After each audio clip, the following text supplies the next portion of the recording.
अजून अजून काय काय झालंय? पाणी. पाणी झालंय. हा. हं? पाणी व हवा. आपण मागच्या वेळेस आपण पाहतो की याच्यामध्ये हवामानाचं महत्त्व आपण बघत असताना याच्यामध्ये काय काय आपण अभ्यास केलाय की शेतीमध्ये कशा प्रकारचं त्याचं महत्त्व आहे, शेतीला कशा प्रकारचं महत्त्व आहे त्याच्या संदर्भामध्ये आपण अभ्यास केलेला आहे. दुसरं, मासेमारीमध्ये आपण पाहतो की कशा प्रकारचं महत्त्व त्याच्यामध्ये आहे ते आपण ह्याच्यामध्ये अभ्यास केलेला आहे. तिसरं, आपण पाहतो की उद्योगधंदे जे आहे ते उद्योगधंद्यांमध्ये कशा प्रकारचं महत्त्व प्राप्त झालेलं आहे उद्योगधंद्यांना, ते सुद्धा ह्याच्यामध्ये आपण बघितलेलं आहे. दुसरं, व्यापार व वाणिज्य याच्यामध्ये कशा प्रकारचं महत्त्व आहे ते आपण बघितलेलं आहे.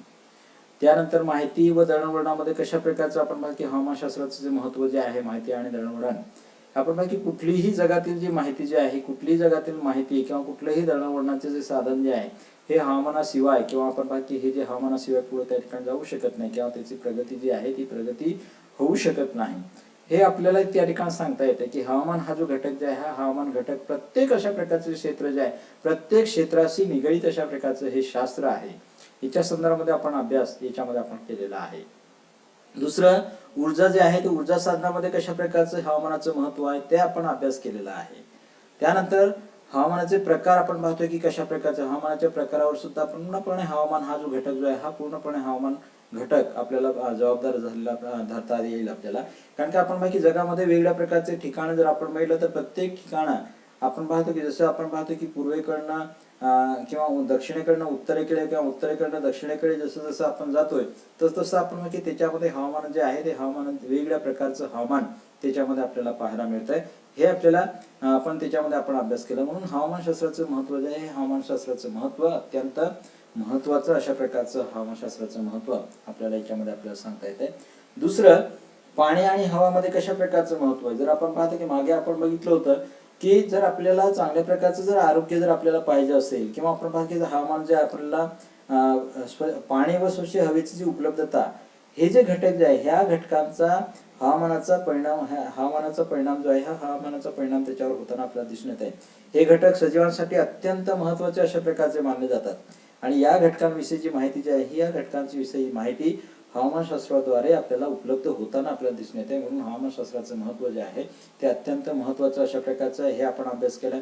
हवामानाच्या अंदाजाच्या संदर्भामध्ये आपण अभ्यास केलाय की हवामानाचा अंदाज जो आहे एखाद्या प्रदेशाचा हवामानाचा अंदाज व्यक्त करण्यासाठी हवामानशास्त्राची जी मदत जी आहे ती हवामानशास्त्राची मदत होताना आपल्याला दिसून येते. हवामानशास्त्राची मदत होताना आपल्याला दिसून येते. त्यानंतर आपण पाहतो की याच्यामध्ये कुठले, तर आपण पाहतो की अवर्षण, दुष्काळ वगैरे होतात, दुष्काळ वगैरे पडतात किंवा आपण पाहतो की ओला दुष्काळ, कोरडा दुष्काळ आपण म्हणतोय. हे जे दुष्काळ जे आहे हे दुष्काळ पडताना आपल्याला दिसून येत आहे, अवर्षण जे होताना आपल्याला दिसून येत आहे. त्याच्याविषयी आपण ही जी आपण पाहतोय की माहिती जी आहे ही माहिती हवामानशास्त्र देत असते. किंवा एखादा पूर येणार असेल त्या पुराची पूर्वसूचना जी आहे पूर्वसूचना अंदाज जो आहे हा अंदाज आपल्याला त्या ठिकाणी सांगितला जात असतोय. किंवा एखादं चक्रीवादळ यायचं असेल ते चक्रीवादळ कोणत्या मार्गे कुठल्या कुठल्या दिशेने जाणार आहे याची सुद्धा माहिती जी आहे पूर्वसूचना जी आहे किंवा अंदाज जो आहे हा अंदाज आपल्याला याच्यामध्ये दिला जात असतोय. किंवा ह्या विषयीची आपण पाहतो की पूर्वानुमान अशा प्रकारची जे पूर्वानुमान जी आहे पूर्व माहिती जी आहे ही पूर्व माहिती हवामानशास्त्राच्या अध्ययनामुळे व्यक्त करता येताना आपल्याला दिसून येत आहे. त्यानंतर आपण ह्याच्यामध्ये आपण अभ्यास केलं होतं ते म्हणजे कुठलं आहे, तर पर्यावरणीय ऱ्हास आपण म्हणतोय. हे जे पर्यावरणीय ऱ्हास जे आहे पर्यावरणाचं मोठ्या प्रमाणात अवनती होताना आपल्याला दिसून येत आहे. हे आपण अर्धच घेतलं होतं है ना बिरादर. आवाज येतोय? हो सर. हो येतोय सर. हा इथपर्यंत आपण घेतलं होतं. मग आता इथून जे आहे ते इथून आपण ह्याच्या पुढचं जे आहे पुढचं आपण ह्याच्यात सुरू करणार आहोत. ओके, आता स्क्रीन दिसतंय का? दिसतंय. हा, आता हे जे पर्यावरणाचा ऱ्हास जो आहे हा पर्यावरणाचा ऱ्हास किंवा पर्यावरणाची अवनती जी आहे ही पर्यावरणाची अवनती मोठ्या प्रमाणात होताना आपल्याला दिसून येत आहे. किंवा पर्यावरणाचा जो ऱ्हास जो आहे हा पर्यावरणाचा ऱ्हास मोठ्या प्रमाणात होताना आपल्याला दिसून येत आहे. का दिसून येत आहे? आणि ह्याला जर आपण पाहतोय की हे जर आपल्याला टाळायचं असेल तर हवामानशास्त्र जे आहे त्या हवामानशास्त्राची माहिती जी आहे ती हवामानशास्त्राची माहिती करून घेणं अत्यंत महत्त्वाचं आहे. कारण का, आपण पाहतोय की पर्यावरणामध्ये असंख्य अशा प्रकारचे बदल जे आहे, पर्यावरणामध्ये असंख्य अशा प्रकारचे बदल जे होत आहे. कधी आपल्याला उष्णता वाढताना आपल्याला दिसून येते, कधी आपल्याला हे जे हवामान जे आहे हे हवामान आपण पाहतो की वातावरण जे आहे ह्या वातावरणामध्ये अचानक त्या ठिकाणी बदल होताना आपल्याला दिसून येते. मध्येच कधीतरी पाऊस पडताना आपल्याला दिसून येते, मध्ये त्या ठिकाणी गारा पडताना आपल्याला दिसून येते, मध्ये त्या ठिकाणी आपण पाहतो की सोसायटीचा वारा जो आहे हा वारा त्या ठिकाणी येताना आपल्याला दिसून येते, मध्ये त्या ठिकाणी आपण पाहतोय की हे जे चक्रीवादळ जे आहे चक्रीवादळ येताना आपल्याला दिसून येते. हे कशामुळे घडत आहे, कशामुळे घडत आहे? आणि पर्यावरणाचे आपण पाहतो की ऱ्हास जो आहे हा पर्यावरणाचा ऱ्हास कशामुळे होतोय? तर आपण पाहतोय की असंख्य अशा प्रकारचे माणसाच्या ज्या गरजा ज्या आहे, माणसाच्या गरजा आपण म्हणतोय की अन्न वस्त्र निवारा ह्या मानवाच्या मूलभूत अशा प्रकारच्या गरजा आहेत. आणि ह्या मूलभूत गरजा पूर्ण करण्यासाठी आपण असंख्य अशा प्रकारचे कारखाने जे आहे ते असंख्य अशा प्रकारचे कारखान्यांची आपण पाहतोय की निर्मिती केली.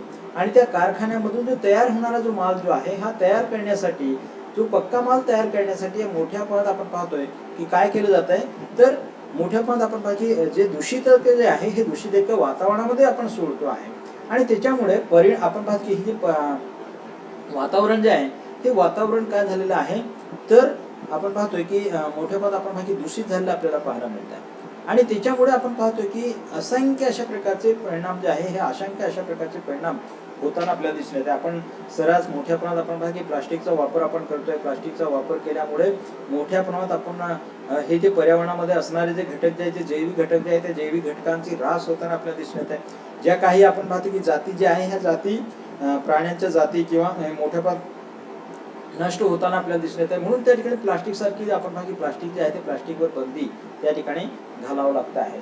त्या म्हणून आपण पाहतो की पर्यावरणीय जे ऱ्हास जो आहे हा ऱ्हास टाळण्यासाठी आपल्याला पर्यावरणाचे किंवा आपण पाहतो की हवामानाचा अभ्यास करणं अत्यंत महत्त्वाचं आहे. किंवा आपल्याला जर समजा आपण पाहतोय की जे दिवसेंदिवस काय होत आहे की वाळवंटीकरण होत आहे, वाळवंटीकरण किंवा हे जे वाळवंटीकरण जे आहे हे वाळवंटीकरण कशा प्रकारचं होत आहे, डेझर्ट आपण पाहतो डेझर्टायझेशन जे आहे हे मोठ्या प्रमाणात होताना आपल्याला दिसून येत आहे. हे जर आपल्याला थांबवायचं असेल, दिवसेंदिवस आपण पाहतो की वाढूच आपण पाहतो की वनांची कत्तल मोठ्या प्रमाणात झालेली आहे. आणि वनांची कत्तल मोठ्या प्रमाणात झाल्यामुळे वनांची कत्तल जी आहे ही वनांची कत्तल मोठ्या प्रमाणात झाल्यामुळे वाळवंटीकरण जे आहे किंवा हे डेझर्टायझेशन जे आहे हे मोठ्या प्रमाणात होताना आपल्याला दिसून येत आहे. हे जर थांबवायचं असेल किंवा आपण पाहतो की अवर्षण निर्माण होत आहे, मोठ्या प्रमाणात आपण पाहतो की दुष्काळ होताना आपल्याला दिसून येत आहे. हे जे अवर्षण जे आहे हे अवर्षण जर आपल्याला थांबवायचं असेल तर आपल्याला पर्यावरण जे आहे हे पर्यावरण आपल्याला अभ्यास करणं अत्यंत महत्त्वाचं आहे. म्हणजेच काय, हवामान जे आहे ते हवामान अभ्यास करणं अत्यंत महत्त्वाचं आहे. किंवा पर्यावरणाचे आपण पाहतो प्रदूषण जे आहे हे पर्यावरणीय प्रदूषण टाळणे किंवा त्या संबंधी काही जे उपाययोजना जे आहेत त्या उपाययोजना सुचवणे हे हवामानशास्त्राच्या अभ्यासकांना सत्य होताना आपल्याला दिसून येत आहे. म्हणजे आपण पाहतो असंख्य अशा प्रकारचे बदल, असंख्य अशा प्रकारचे संकट जे आहे हे संकट येत आहे. हे संकटांचा आपण पाहतो की अभ्यास जो आहे हा अभ्यास जो हवामानशास्त्रज्ञ जे आहे की हवामान जे जाणकार, हवामानाचे जाणकार जे आहे हे जाणकार करताना आपल्याला दिसून येत आहे. म्हणजे आपण पाहतो की दिवसेंदिवस आपण पाहतो की हा जो ऱ्हास जो आहे प्रदूषण होत आहे. आपण पाहतो की मोठ्या प्रमाणात आपण पाहतो की प्लास्टिकचा वापर होतो आहे. जमिनीचं मोठ्या प्रमाणात आपण पाहतो की प्रदूषण होताना आपल्याला दिसून येत आहे. हे जर आपल्याला टाळायचं असेल तर पर्यावरणाचं किंवा हवामानाचा अभ्यास करणं अत्यंत महत्त्वाचं आहे. आणि त्याचा सूचना जी आहे ह्या सूचना करणं अत्यंत महत्त्वाचं आहे. म्हणून आपण पाहतो की हवामानशास्त्राचं महत्त्व जे आहे हे हवामानशास्त्राचं महत्त्व, हवामानशास्त्राला जे महत्त्व जे आहे हे महत्त्व प्राप्त झालेलं आपल्याला पाहायला मिळत आहे. किंवा दिवसेंदिवस आपण पाहतो की वाळवंटीकरण होताना आपल्याला दिसून येत आहे. वाळवंटीकरण होताना आपल्याला दिसत आहे. हे वाळवंटीकरण कशा प्रकारचं होत आहे, कशा प्रकारचं होत आहे, का होत आहे? आणि हे जर आपल्याला थांबवायचं असेल तर आपल्याला हवामानशास्त्र जे आहे ते हवामानशास्त्र अभ्यास करणं महत्त्वाचं आहे. हवामानामध्ये जे घटक जे आहे ते घटक अभ्यास करणं अत्यंत महत्त्वाचं आहे. आणि आपण बाकी जे प्रदूषण जे आहे प्रदूषण किंवा जी अवर्षणाची परिस्थिती जी आहे ही अवर्षणाची परिस्थिती जर आपल्याला टाळायची असेल तर काही उपाययोजना आपण करतोय. ह्या उपाययोजना जर आपल्याला लोकांना जर सांगायच्या असतील तर आपण पाहतो सुचवण्यासाठी, हे जे उपाययोजना सुचवण्यासाठी हवामानाचा अभ्यास करणं अत्यंत महत्त्वाचं आहे. कारण का आपण पाहतो की एखादी वनस्पती जी आहे त्या वनस्पतीचा आपण पाहतो की एक वनस्पतीचा विचार जर आपण केला तर ही एक आपण बाकी वनस्पती आपल्याला लाखो लिटर आपल्याला त्याच्या आयुष्यामध्ये आपण पाहतो की लाखो लिटर किंवा लाखो किलो जे आहे लाखो किलो ऑक्सिजन आपल्याला देत असते.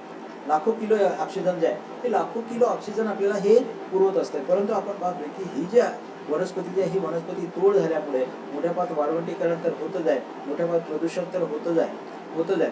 म्हणून आपल्याला हे जे हवामानशास्त्र जे आहे त्या हवामानशास्त्राचा आपल्याला अभ्यास जो आहे हा अभ्यास करणं अत्यंत महत्त्वाचं आहे.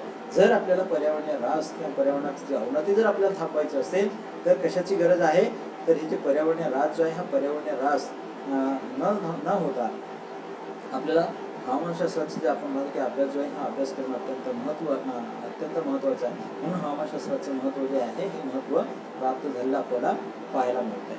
दुसरं आपण पाहतो की मानवी आरोग्य आहे ना, या ठिकाणी तुम्हाला एक क्लिप टाकलेली आहे. याच्यामध्ये आपण काय म्हणतोय की आरोग्य सौख्य नांदेल घरा जरा निरोगी असेल वसुंधरा, है ना. आवाज येतोय ज्योती? झोपलात काय? हो सर येतो. झोपलात तर नाही ना? नाही सर. नाहीतर काय सांगता येतं? नाही सर. नाहीतर तुम्ही बघा सर शिकवताय, तुम्ही बघा आम्ही तिकडे भांडे घासतो म्हणणार, तसं करत नाही ना? नाही सर म्हणत नाही. तुम्हीच बसताय ना का दुसऱ्याला बसवताय पिरियडला? माझा पिरियड कर असं म्हणताय का? आवाज येत नाही का व्यवस्थित? सर आवाज बरोबर येणार. हो का? खडखड करलेलं सर येते ना. हो का? थोडं हे जे आहे आपल्या डिपार्टमेंटला थोडं रेंजचे कमी आहे, त्याच्यामुळे हे प्रॉब्लेम आहे. आता येते सर. येते ना? जर पकड करता आहे रेंज मध्ये जास्त तर कुठत नाही ना आवाज? काय सर? आवाज जास्त कुठत नाही ना? ऐकू तर येतं ना व्यवस्थित? लिंक लागते ना बरोबर? हो ठीक आहे. आपण ह्याच्यामध्ये हवामानशास्त्राचं महत्त्व जे आहे हे हवामानशास्त्राचं महत्त्वाच्या संदर्भामध्ये आपण अभ्यास करत असताना मानवी आरोग्य जे आहे हे मानवी आरोग्याचा आपल्याला करावा. जर आपली ही जी वसुंधरा जी आहे, वसुंधरा म्हणजे आपण म्हणतो की ही जी पृथ्वी आपण म्हणतो, ही जी वनांचे आपण पाहतोय की महत्त्व जे आहे किंवा आपण पाहतोय की आरोग्य जे आहे हे मानवी आरोग्याच्या संवर्धनाच्या दृष्टीने आपण पाहतो की हवामानशास्त्राची जी भूमिका जी आहे ती हवामानशास्त्राची भूमिका अत्यंत महत्त्वाची अशा प्रकारची भूमिका आहे. कारण का मानवी आरोग्य किंवा मानवाची जी ठेवण जी आहे किंवा मानवाची जी कार्यक्षमता जी आहे किंवा मानवाचा रंग जो आहे किंवा मानवामध्ये असणारं चैतन्य आहे, मानवामध्ये असणारा जो उत्साह जो आहे, यासारखे घटक जे आहे यासारखे घटक हे कशाशी निगडीत आहे? हवामानाशीच निगडीत आहे. हवामानाशीच निगडीत आहे. म्हणजे आपण बघतोय की आपण पाहतोय की हवामानशास्त्राची जी भूमिका जी आहे ही हवामानशास्त्राची भूमिका अत्यंत महत्त्वाची अशा प्रकारची आहे. कारण का आपण पाहतो की जे मानवी आरोग्य जे आहे ते मानवी आरोग्य कशावर अवलंबून आहे? तर हवामानावर अवलंबून आहे.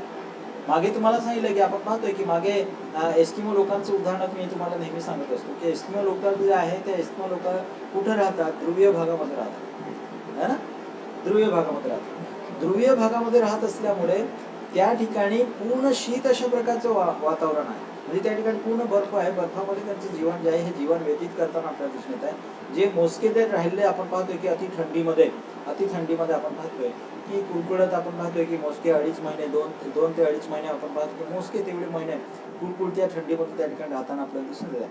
म्हणजे त्यांची जी कार्यक्षमता जी आहे किंवा त्यांच्यामध्ये जे आपण पाहतो की ते जे लोक जे आहेत त्या लोकांना पाहिजे तेवढं आपण पाहतोय की सूर्यप्रकाश मिळत नाही आणि सूर्यप्रकाश किंवा जी ऊर्जा जी आपण म्हणतोय ही ऊर्जा त्यांना मिळत नाही. आणि ऊर्जा न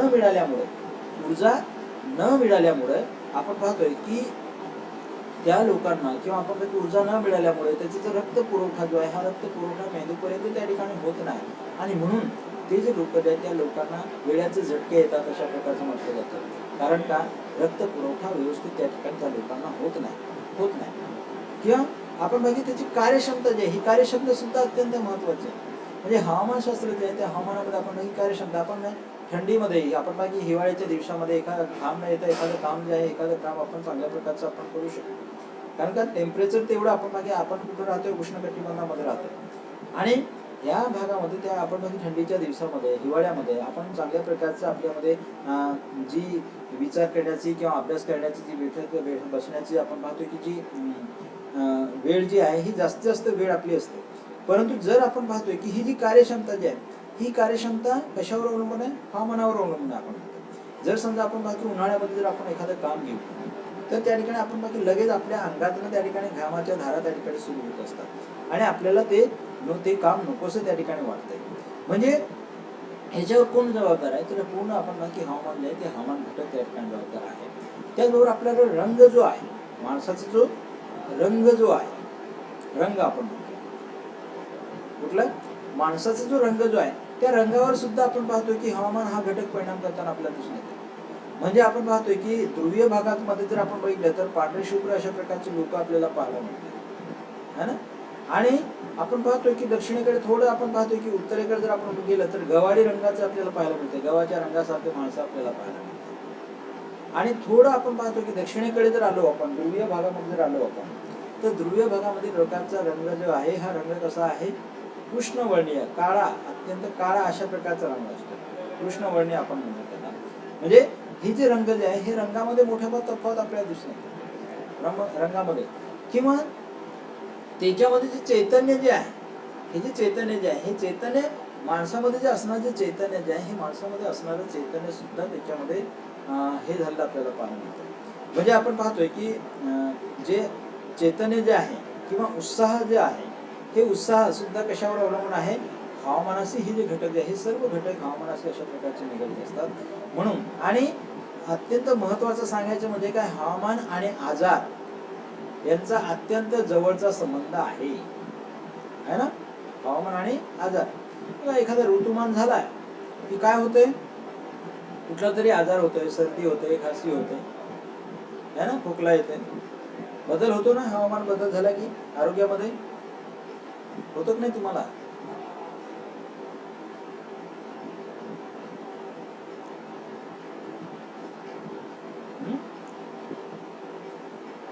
येतो का आवाज? सर तुमचा आवाजच येणार व्यवस्थित आवाज येत नाही माझा.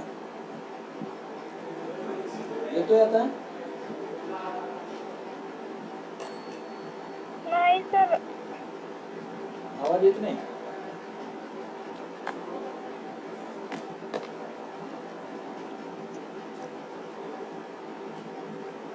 येतो आता आवाज?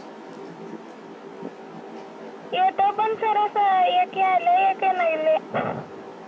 एक येते एक येत नाही का? म्हणजे याच्यामध्ये मी काय सांगतोय की हे जे मानवी आरोग्य जे आहे, आजार आणि हवामानाचा अत्यंत जवळचा संबंध आहे अशा प्रकारचं म्हणतो. म्हणजे आजार आणि आपण पाहतोय की हवामान, कुठलाही एखादा आजार आपण बाकी कुठं गेलो असेल किंवा एखाद्या दुसऱ्या वातावरणामध्ये गेलो असेल आपण, तर लगेच आपल्याला सर्दी, खोकला किंवा ताप सारखे आपण बाकी हे होताना आपल्याला दिसून येतं. म्हणजे हवामान बदललं किंवा स्थळ ठिकाण जर आपण बदललं, स्थळ किंवा ठिकाण जे आहे हे ठिकाण जर आपण बदलले तर काय होतंय? तर त्या ठिकाणी आपण पाहतोय की आपलं आरोग्य जे आहे ते आरोग्य त्या ठिकाणी बदलताना आपल्याला दिसून येतं. आरोग्य बदलताना आपल्या आरोग्यामध्ये त्या ठिकाणी बदल होताना आपल्याला दिसून येतं. म्हणजे आपण पाहतोय की जे म्हणून आपण पाहतोय काय म्हणतोय की आजार आणि हवामानाचा अत्यंत जवळचा अशा प्रकारचा संबंध असतो. कारण का मानवी आरोग्याच्या संदर्भामध्ये अनुकूल अशा प्रकारची परिस्थिती जी आहे, ही अनुकूल अशा प्रकारची परिस्थिती कोणती आहे ही हवामानशास्त्राची आपण बाकी हवामानशास्त्रामध्ये आपण अभ्यास त्याच्यामध्ये आपण करत असतो. एखादा आजार झाला असेल ते आजार कुठल्या वातावरणामध्ये चांगला होतोय हे सुद्धा आपण कशामध्ये आपण हवामानाचा ज्यावेळेस आपण अभ्यास करतोय त्यावेळेस आपल्याला आपण ह्या आजाराच्या संदर्भामध्ये किंवा एखादा आजार जर आपल्याला नीट जर आपल्याला करायचा असेल तर आपल्याला वेगवेगळ्या प्रकारचे डॉक्टर लोक जे आहे वेगवेगळ्या भागामध्ये आपल्याला पाठवत असतात. तुम्ही ह्या वातावरणामध्ये जावा, ह्या वातावरणामध्ये राहावा अशा प्रकारचं म्हटलं जातं. एखाद्याला आपण पाहतोय की बीपीचा त्रास असेल तर त्यांना काय म्हटलं जात आहे की तुमच्या शरीरामध्ये आपण पाहतोय की ऑक्सिजनचं प्रमाण त्या ठिकाणी कमी आहे. त्यासाठी ऑक्सिजन कधी भेटतंय? चांगल्या प्रकारचं ऑक्सिजन. तर चांगल्या प्रकारचं ऑक्सिजन जे आहे ते सकाळी सकाळी आपल्याला चांगल्या प्रकारचं मिळतंय आपण म्हणतो है ना. म्हणून आपण पाहतोय की किंवा आपण बाकी एखादा टीबीचा पेशंट असेल, त्या टीबीच्या पेशंट कुठं आपल्याला तयार होत असतो की जिथं मोठ्या प्रमाणात प्रदूषण मोठ्या प्रमाणात असते आणि अशा वेळेस आपण बाकी टीबी सारखे होत असते, टीबी सारखा आजार होत असते. याला जर नीट जर आपल्याला करायचं असेल तर टीबी सारखे पेशंटला कुठं पाठवलं जात आहे? एखाद्या शुद्ध अशा प्रकारच्या वातावरणामध्ये, हवामानामध्ये एखादं उंच अशा प्रकारचे ठिकाण असेल, त्या उंच अशा प्रकारच्या ठिकाणामध्ये त्या ठिकाणी आकाश हे कशा प्रकारचं असते, निरभ्र असते आणि त्या ठिकाणी आपण पाहतो की आजार जो आहे हा आजार नीट होताना आपल्याला दिसून येत आहे. किंवा आपण पाहतोय की दिवसेंदिवस आपण पाहतो की स्किन कॅन्सरचा आजार होताना आपल्याला दिसून येत आहे, कॅन्सर होताना आपल्याला दिसून येत आहे, स्किन कॅन्सर. आता हा स्किन कॅन्सर कशामुळे होतोय? युरोपियन लोकांना आपण बघितलं असेल की युरोपियन लोकांमध्ये मोठ्या प्रमाणात आपण पाहतोय की हे जे लोक जे आहे हे लोक मोठ्या प्रमाणात आपण पाहतो की त्या भागामध्ये आपण पाहतो जास्तीत जास्त कारखाने आहे आणि जास्तीत जास्त कारखाने असल्यामुळे त्या ठिकाणी काय होत आहे तर जास्तीत जास्त आपल्याला प्रदूषण जे आहे प्रदूषण होताना आपल्याला दिसून येते. त्या ठिकाणी ओझोन सारखं लेअर जो आहे त्याच्यावर त्या ठिकाणी छिद्र पडलेले आपल्याला पाहायला मिळत आहे आणि त्या छिद्रामधून येणार जे अतिनील किरण जे आहे हे अतिनील किरण कुठं पडताना आपल्याला दिसून येत आहे, ह्या भूभागावर पडताना आपल्याला दिसून येते. म्हणून आणि त्याच्यामुळे त्या ठिकाणी स्किन सारखा आजार होतोय, स्किन कॅन्सर सारखा आजार होतोय. आणि हे जर नीट आपल्याला करायचं असेल तर त्या ठिकाणी ओझोनची निर्मिती चांगल्या प्रकारची कुठं होत आहे तर आपण पाहतो की हे कुठं होत आहे तर इथं आपल्याला ज्या ठिकाणी समुद्र किनारा जो आहे त्या समुद्र किनाऱ्याच्या ठिकाणी आपल्याला हे ओझोन निर्मिती होताना आपल्याला दिसून येते. म्हणून त्या ठिकाणची माती जी आहे ती माती लावून बसलेले लोक आपल्याला, युरोपियन लोक समुद्र किनाऱ्यावर उघडे नागडे त्या ठिकाणी बसलेले आपल्याला पाहायला मिळतात माती लावून, त्या जेणेकरून त्या ठिकाणचे आपण माहिती की त्यांची जी स्किन जी आहे ती स्किन व्यवस्थित व्हावी म्हणून त्या ठिकाणी आपण पाहतो हे जे लोक जे आहेत हे लोक बसताना आपल्याला दिसून येतात. म्हणून आपण पाहतोय की आरोग्याच्या संदर्भामध्ये अनुकूल अशा प्रकारच्या हवामान स्थितीची माहिती जी आहे ही हवामानाच्या स्थितीची माहिती या हवामानशास्त्रामुळे त्या ठिकाणी उपलब्ध होते. म्हणून हवामानशास्त्राचं जे महत्व आहे ते हवामानशास्त्राचे महत्व प्राप्त झालेलं आपल्याला पाहायला मिळत आहे. म्हणून आपण पाहतो की काय म्हणतोय, आरोग्य सौख्य नांदेल घरा जर निरोगी असेल वसुंधरा. जर आपली वसुंधरा जी आहे आपली पृथ्वी जर निरोगी असेल तर आपण सुद्धा कसं राहू, निरोगी राहू. आपण निरोगी, कुठल्याही प्रकारचा आजार होणार नाही. त्याच्यासाठी आपण वेगवेगळ्या प्रकारचे प्रयोग आपल्याला करायला पाहिजे. ते म्हणजे कुठले, झाडे लावा, झाडे जगवा आणि ही जी पृथ्वी जी आहे ह्या पृथ्वीवरील जे सजीव जे आहे त्या सजीवांना वाचवा. त्या सजीवांमध्ये अनेक अशा प्रकार प्राणी आले, वनस्पती आले किंवा इतर जे सूक्ष्मजीव जे आले हे सगळे जीव आले त्याच्यामध्ये. नाहीतर आपण काय झालंय की दिवसेंदिवस आपण पाहतो की जे वनांची कत्तल त्या ठिकाणी झाली, वसुंधराचे आपण पाहतो की आरोग्य धोक्यात आलेलं आपल्याला पाहायला मिळतं आणि त्याच्यामुळे असंख्य अशा प्रकारचे परिणाम जे आहे हे असंख्य अशा प्रकारचे परिणाम त्याच्यामध्ये आपल्याला झालेले आपल्याला पाहायला मिळतात.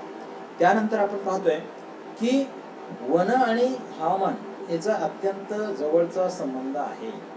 वनांचं आपण पाहतो की पर्यावरणातील महत्व जे आहे हे लोकांच्या आणि शासनाच्या लक्षात आणून देण्यासाठी हवामानाची जी भूमिका जी आहे ती हवामानाची भूमिका अत्यंत महत्वाची आहे. म्हणजेच काय की आपण पाहतो की हे जे वन जे आहे वनांना किती महत्व आहे, हे वनांचं महत्व जर आपल्याला पटवून द्यायचं असेल म्हणजे वनांमुळे आपण पाहतो की वन कटाई झाल्यामुळे काय होत आहे की वन कटाई झाल्यामुळे आपण पाहतो की मोठ्या प्रमाणात आपण पाहतो की वाळवंटीकरण मोठ्या प्रमाणात होताना आपल्याला दिसून येत आहे. पिकं जे आहे हे पिकं येत नाही. पाऊस जो आहे हा पाऊस वेळेवर पडत नाही. अवर्षणाची जी परिस्थिती आहे ती अवर्षणाची परिस्थिती मोठ्या प्रमाणात त्या ठिकाणी निर्माण झालेली आपल्याला पाहायला मिळते आहे. ही जी प्रदूषण आहे, ही जी प्रदूषण जे आहे हे प्रदूषण जर आपल्या म्हणजे प्रदूषण जर टाळायचं असेल तर मोठ्या प्रमाणात आपण माहिती ही जी झाडे जी आहे ही झाडे जगवली पाहिजे. कारण का, वनांचं अन्न काय आहे, वातावरणामध्ये असणारे दूषित किंवा वातावरणामध्ये असणारे जे कार्बन जे आहे कार्बनचं शोषण करणं हे वनांचं काम आहे. वनांचं अन्न आहे आणि हे त्या ठिकाणी जास्तीत जास्त आपण पाहतो की कारखाने निर्माण झाले, जास्तीत जास्त प्रदूषण वातावरणामध्ये सोडत आहे आणि ह्यांना जर आपल्याला ते जे प्रदूषण कमी जर आपल्याला करायचं असेल तर झाडं जे आहे हे झाडं जगवली पाहिजे. म्हणून त्या ठिकाणी आपण पाहतो की वन जे आहे ह्या वनांना अत्यंत महत्व प्राप्त झालेलं आपल्याला पाहायला मिळतं. म्हणून याची माहिती देण्यासाठी हवामानशास्त्राची जी भूमिका जी आहे ही हवामानशास्त्राची भूमिका अत्यंत महत्वाची आहे. पर्यावरणातील आणि हवामानातील अत्यंत आपण पाहतो की घातक स्वरूपाचे जे बदल जे आहे हे घातक स्वरूपाचे बदल ह्या भूपृष्ठावर होताना घडून येताना आपल्याला दिसून येत आहे. आणि हे जे बदल जे आहे हे अत्यंत अशा प्रकारचे घातक स्वरूपाचे बदल जे आहे हे बदल निर्वनीकरणामुळे आपण पाहतोय की हे जे घडून येताना आपल्याला दिसून येतात असंख्य अशा प्रकारचे बदल जे घडून येत आहे. आणि ह्या ज्या समस्या ज्या आहे ह्या समस्या निवारण करण्यासाठी आपल्याला वनांचं महत्व जे आहे हे वनांचं महत्व आपल्याला सांगावं लागणार आहे. म्हणजे भारताच्या संदर्भात सांगायचं झाल्यास तर आपल्याकडे अत्यंत समृद्ध अशा प्रकारचे किंवा बहुमूल्य अशा प्रकारच्या वनस्पती होत्या है ना. आरोग्याच्या दृष्टिकोनातून आपण बघतोय की वन जे आहे हे वन प्राचीन कालखंडामध्ये आपण पाहिजे कुठला जरी आजार जरी झाला तरी आपले आजोबा पणजोबा जे आहे हे पणजोबा काहीतरी आपण पाहते कुठलं तरी औषध किंवा कुठलं एखादं झाडाचा पाला आपल्याला देत होते किंवा एखादं जखम वगैरे झाले असेल तिथे लावत होते आणि ते अगदी त्या ठिकाणी नीट होत होतं। परंतु ह्या वन कटाईमुळे हे जे वन जे आहे ह्या वन कटाईमुळे अत्यंत आपण पाहतोय की आपली जी निष्काळजी जी आहे ह्या निष्काळजीपणामुळे आपण बेसुमार केलेली जी जंगलतोड जी आहे ह्या जंगलतोडीमुळे आपण बाकी वन क्षेत्र तर कमी झालेलंच आहे, मात्र औषधी वनस्पती जी आहे ह्या औषधी वनस्पती सुद्धा आपण पाहतोय की कमी झालेलं आपल्याला पाहायला मिळत आहे। मोठ्या प्रमाणात आपण पाहतो की मोठ्या प्रमाणात काय करतोय आपण जे जळाऊ लाकूड जे आहे किंवा हे जे सरपण आपण म्हणतोय हे सरपण मोठ्या प्रमाणात आपण पाहतो की मिळवण्यासाठी ती जंगल कटाई जी आहे हे जंगल कटाई आपण करतो आहे। मोठ्या प्रमाणात आपण पाहतो की लहान लहान गवत जे आहे हे गवत आपण पाहतो की वन चराईमुळे आपण पाहतो की गुरे त्याच्यावर त्या ठिकाणी चढतोय, त्याच्यामुळे त्या ठिकाणी ही जी वनस्पती जी आहे त्या वनस्पती त्या ठिकाणी नष्ट होताना आपल्याला दिसून येत आहे। किंवा लाकूड तोड करणाऱ्यांचं आपण पाहतो की ठेकेदारांची जी आपण पाहतो ही जी मनमानी चालली होती आहे, ठेकेदारांची जी मनमानी जी आहे ही मनमानी चालू झालेली आपल्याला पाहायला मिळते आहे। आणि वनसंपत्तीचे होणारी जी आपण पाहतो की तस्करी जी आहे म्हणजे आपण पाहतो की मागे तुम्हाला वेगवेगळ्या प्रकारची उदाहरणं आपण पाहतो की वनांची तस्करी कशा प्रकारची होते, झाडांची तस्करी कशा प्रकारची होते, म्हणजे याची माहिती जी आहे ही माहिती आपण याच्यामध्ये आपण करून घेत असतो। म्हणजे आपण पाहतोय की ही जी वनस्पतीची होणारी जी तस्करी जी आहे याची तस्करी वनांचं प्रमाण कमी होत आहे, त्याच्यामुळे वनांचं प्रमाण कमी होताना आपल्याला दिसून येत आहे। किंवा बिहारमध्ये आपण पाहतो की हजारो हेक्टर जमिनीवरील जे जंगल जे आहे हे जंगल कशाखाली गेलेलं आहे, खाणकामासाठी गेलेलं आपल्याला पाहायला मिळतं। खाणकाम उद्योग त्या ठिकाणी सुरू झालेला आपल्याला पाहायला मिळतं आणि मोठ्या प्रमाणात आपण पाहतो उद्योगधंद्यांच्या विकासाच्या नावाखाली हे जे जंगल जे आहे हे जंगल तोडले जाताना आपल्याला दिसून येत आहे। आज त्या राज्यामध्ये काही भागात आपण पाहतो की भीषण अशा प्रकारचा दुष्काळ, आपण पाहतो की बिहारसारख्या भागामध्ये सुद्धा भीषण अशा प्रकारचा दुष्काळ जो आहे हा दुष्काळ पडताना आपल्याला दिसून येत आहे।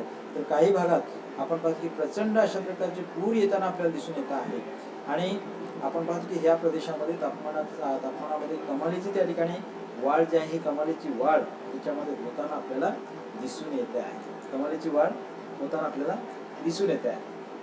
आणि म्हणून आपण पाहतोय की आपण पाहतो की ह्या सगळे घटक जर आपल्याला समजून घ्यायचे असतील तर वनांना अत्यंत महत्त्वाचे अशा प्रकारचं अत्यंत महत्त्व प्राप्त झाले आपल्याला पाहायला मिळत आहे। आणि हे जे वन जे आहे हे वन मानवाच्या दृष्टिकोनातून किंवा आपण पाहतोय की मानवाच्या दृष्टिकोनातून किंवा सजीवाच्या दृष्टिकोनातून अत्यंत महत्त्वाची अशा प्रकारची जी वन जे आहे हे वन आपल्याला ह्या ठिकाणी सांगता येतात। म्हणजे आपण पाहतो की हवामानाचं महत्त्व जर आपल्याला समजून घ्यायचं असेल तर वन जे आहे हे वनांना सुद्धा महत्त्व प्राप्त झालेलं आपल्याला पाहायला मिळतं। वन सुद्धा आपण पाहतो की वेगवेगळ्या भागामध्ये वेगळ्या प्रकारचे वन आपल्याला पाहायला मिळतात है ना। काही ठिकाणी काटेरी स्वरूपाचे वन आपल्याला पाहायला मिळत आहे, काही ठिकाणी सूचीपर्णी अरण्य आपल्याला पाहायला मिळत आहे, काही ठिकाणी आपण पाहतोय की मोठ्या अवाढव्य उंच अशा प्रकारच्या वनस्पती आपल्याला पाहायला मिळते। ती कशामुळे निर्माण झाली आपल्याला पाहायला मिळते तर विशिष्ट भागामध्ये विशिष्ट प्रकारचे आपण पाहतो की वनस्पती जी आहे ह्या वनस्पती जो आहे हे वनस्पती आपल्याला पाहायला मिळत आहे। ह्या वनस्पती आपण पाहतो की दक्षिणेकडे जर आपण बघितलं तर अवाढव्य उंच अशा प्रकारच्या वनस्पती म्हणजे याच्यामध्ये आपल्याला पाहायला मिळते। म्हणजे आपण पाहतो की जे विषुववृत्तीय पट्टा जो आहे त्या विषुववृत्तीय पट्ट्यामध्ये अत्यंत आपण पाहतोय की समृद्ध अशा प्रकारचे वन जे आहे समृद्ध अशा प्रकारचे वन म्हणजे हिरवीगार वनस्पती जे सदाहरित वनस्पती जे आहे सदाहरित असणाऱ्या वनस्पती त्या भागामध्ये आपल्याला पाहायला मिळतात। नंतर आपण पाहतो की मोसमी प्रदेशामध्ये ज्यावेळेस येतो त्यावेळेस आपण पाहतो त्या ठिकाणच्या वनस्पती ज्या आहे ह्या वनस्पती पानझडी वनस्पती आपल्याला पाहायला मिळतात, पानझडी वनस्पती आपल्याला पाहायला मिळते। काही भागामध्ये आपल्याला सूचीपर्णी अरण्य आपल्याला पाहायला मिळते, सुईच्या आकारासारख्या वनस्पती आपल्याला त्या भागामध्ये आपल्याला पाहायला मिळते। जिथं बर्फ मोठ्या पात होते, बर्फ उष्ण मोठ्या पात होते तिथं ओक किंवा सूचीपर्णी वनस्पती जी आहे हे सूचीपर्णी वनस्पती त्या भागामध्ये मोठ्या पात आपल्याला पाहायला मिळत आहे। आणि हे जे वनस्पतीमध्ये असणारी ही जी तफावत जी आहे ही जी वनस्पतीमध्ये असणारी ही विविधता जी आहे ही विविधता याच्यामध्ये आपल्याला मोठ्या पात आपल्याला ह्याच्यामध्ये आपल्याला पाहायला मिळते आहे। आता अशा प्रकारचे हे म्हणून आपण पाहतो की हवामानशास्त्राला महत्त्व प्राप्त झालं आहे, कारण का जशा प्रकारचं वनांना महत्त्व आहे तर वन हे कशावर आधारित आहे, हवामानावर आधारित आहे। म्हणून आपण पाहतो की हे जे वन जे आहे हे वनांना अत्यंत महत्त्व प्राप्त झालेलं आपल्याला पाहायला मिळतं। त्याचबरोबर आपण पाहतोय की पुढचा जो घटक जो आहे हा हवामानातील बदल हा घटक आपण अभ्यास करू। म्हणजे हवामानाचं महत्त्व समजून घेत असताना हवामानातील जे बदल जे आहे हे बदल समजून घेणं अत्यंत महत्त्वाचं आहे. म्हणजे जे पर्यावरणीय प्रदूषण जे आहे ह्या पर्यावरणीय प्रदूषणामुळे हवामानात बदल होत आहे है ना. पर्यावरणीय प्रदूषण जे आहे पर्यावरणीय प्रदूषणामुळे हवामानामध्ये काय होत आहे, बदल होताना आपल्याला दिसून येत आहे. आता हे जे बदल जे आहे हे बदल म्हणजे कशा प्रकारचे, दिवसेंदिवस आपण पाहतो की प्रदूषण जे आहे प्रदूषण किंवा मोठ्या प्रमाणात होत आहे. म्हणजे CFC सारखे वायू जे आहे हे CFC सारखे वायू मोठ्या प्रमाणात सोडले जात आहे आणि त्याच्यामुळे काय होत आहे की आपल्या आजूबाजूला असणारा पृथ्वीच्या आजूबाजूला असणारा जो आपण पाहतोय की जो लेयर जो आहे सुरक्षा कवच आपण म्हणतो, हे सुरक्षा कवच म्हणजे आपण पाहतो जशा प्रकारचं आपण पाहतो की कर्णाला आपण पाहतो की जे कर्णाला आपण पाहतोय की जे सुरक्षा कवच जे होतं ते म्हणजे कुठलं होतं, कुंडल होतं. तशाच प्रकारचं पृथ्वीचं जर कवच कुंडल जे आहे ते म्हणजे कुठलं आहे, ओझोन आपण म्हणतोय. त्या ओझोनचा क्षय मोठ्या प्रमाणात होताना आपल्याला दिसून येत आहे आणि त्याच्यामुळे हे प्रदूषण मोठ्या प्रमाणात वाढत आहे. त्याच्यामुळे जागतिक तापमानवाढ जे आहे जागतिक तापमानवाढ मोठ्या प्रमाणात याच्यामध्ये होताना आपल्याला दिसून येत आहे. आणि ही जी वृद्धी जी आहे जागतिक तापमान वृद्धी हे आजच्या काळातील चर्चेचे आणि अत्यंत काळजीचे अशा प्रकारचे विषय झालेले आपल्याला पाहायला मिळत आहे, विषय आहेत. आणि या प्रकारच्या पर्यावरणीय जे प्रश्न जे आहे ह्या प्रकारच्या पर्यावरणीय प्रश्नांना सामोरे जाण्यासाठी किंवा भविष्यात येणाऱ्या ज्या अडचणी ज्या आहेत त्या भविष्यात येणाऱ्या अडचणींना किंवा आपत्तींना तोंड देण्यासाठी हवामानशास्त्राचा जो अभ्यास होतो तर हवामानशास्त्राचा अभ्यास करणं अत्यंत महत्त्वाचं त्या ठिकाणी ठरणार आहे. म्हणून आपण पाहतो की पर्यावरणीय आपत्तीमुळे पर्यावरणीय आपत्ती जे आहे त्या पर्यावरणीय आपत्तीमुळे संपूर्ण मानवजातीचे जे भवितव्य जे आहे हे संपूर्ण मानवजातीचं आहे किंवा संपूर्ण सजीव जातीचं भवितव्य जे आहे हे संपूर्ण सजीव जातीचं भवितव्य धोक्यात येत असताना आपल्याला दिसून येत आहे. म्हणजे मोठ्या प्रमाणात होणाऱ्या कशा प्रकारचे धोक्यात येत आहे की मोठ्या प्रमाणात होणाऱ्या औद्योगिकरणामुळे हवामानात देखील त्या ठिकाणी बदल होत आहे.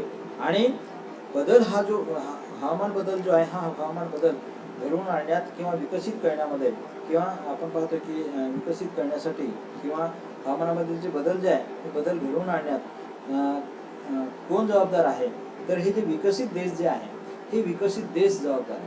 त्या विकसित देशाबरोबरच त्या ठिकाणी जे विकसनशील देश जे आहे हे विकसनशील देशांचा हा जो वाटा जो आहे हा वाटा अधिक प्रमाणात आहे.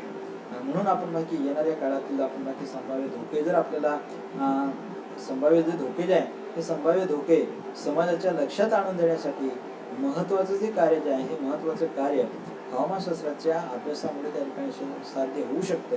म्हणून आपण पाहतो की हवामानातील जे बदल जे आहे हे हवामानातील बदल प्रत्येक गोष्ट त्या ठिकाणी समजून हे का झालेलं आहे, ही परिस्थिती का निर्माण झालेली आहे, ही प्रत्येक गोष्ट समजून घेणं अत्यंत महत्त्वाचं आहे.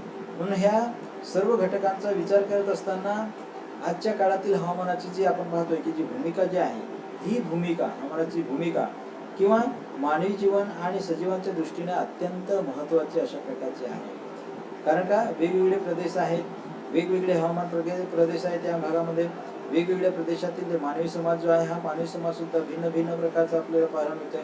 आणि त्याच्या मूलभूत गरजा ज्या आहे ह्या मूलभूत गरजा सुद्धा भिन्न भिन्न प्रकारच्या, त्याच्या आवडीनिवडी ज्या आहे त्या आवडीनिवडी सुद्धा भिन्न भिन्न प्रकारच्या आवडीनिवडी आपल्याला ह्याच्यामध्ये आपल्याला पाहायला मिळते. ह्या सर्व घटकांमध्ये आपण जर समायोजन जर आपल्याला साधायचं असेल तर पर्यावरणाचं जे संतुलन जे आहे हे पर्यावरणाचे संतुलन टिकवण्यासाठी हे आपल्याला कशाची आवश्यकता आहे, तर हवामानशास्त्राची आवश्यकता आहे.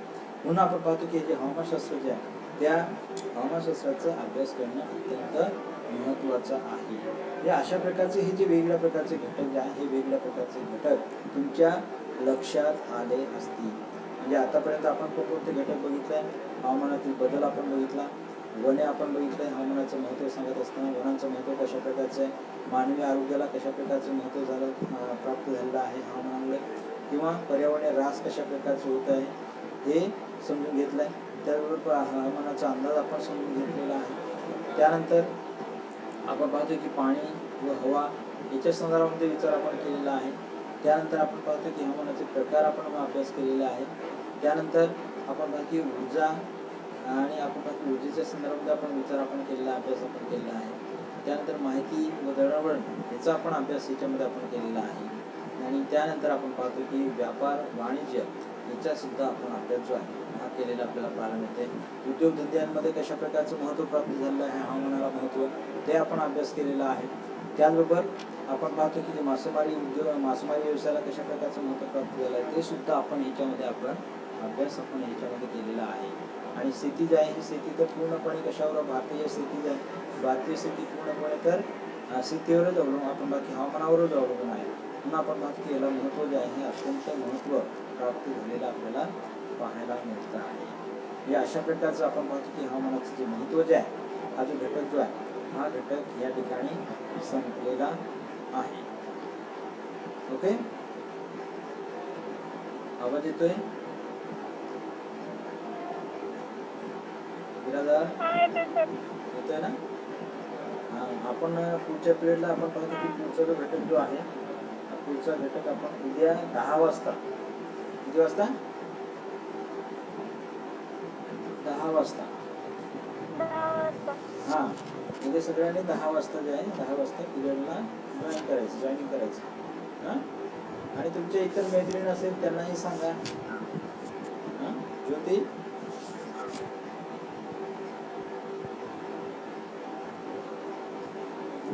ज्योती हो सर. हां इतर मैत्रिणींनाही सांगा हां. शीतलचा पिरियड पहिलाच आहे का? हो सर. एवढे पहिलाच पिरियड आहे का तुझा?